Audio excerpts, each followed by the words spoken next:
Nel caso di specie la lista di attesa, ahimè, era di oltre 1 anno e questa lungaggine è anche un po' figlia del periodo post-Covid che stiamo vivendo tutti quanti, perché ovviamente ci sono tanti interventi che sono stati procrastinati a causa dell'emergenza sanitaria e ovviamente però gli interventi dopo si vanno ad accavallare l'uno con l'altro.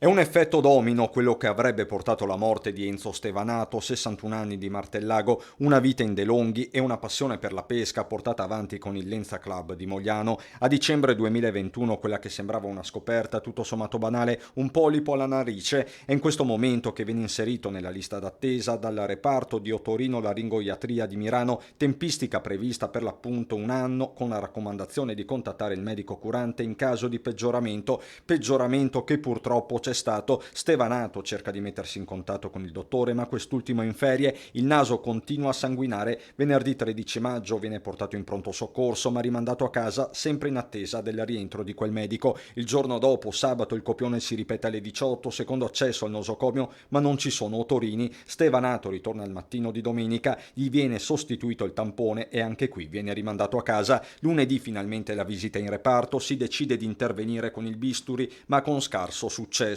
L'uomo viene ricoverato e martedì avvisa la sorella che ci sarebbe stato un nuovo intervento l'indomani. Mercoledì la donna si reca di persona in reparto e non lo trova in stanza. Le dicono che si trova in emodinamica per un esame e viene invitata a richiamare giovedì. Venerdì l'epilogo, il 61enne si trova nel suo letto, alle 9:40 chiama la sorella e le chiede di portargli un paio di ciabatte. Pochi minuti dopo il dramma, Enzo sta male e sono inutili tentativi di rianimarlo per 45 minuti. Alle 11:30 viene dichiarato il decesso. I familiari presentano un esposto ai carabinieri di Dolo chiedendo e ottenendo un'autopsia. L'esame è stato svolto nelle ultime ore, si presume una patologia di natura cardiocircolatoria, ma si devono attendere gli esami istologici per avere risposte certe. L'ipotesi di reato formulata dalla procura veneziana è al momento contro ignoti è omicidio colposo.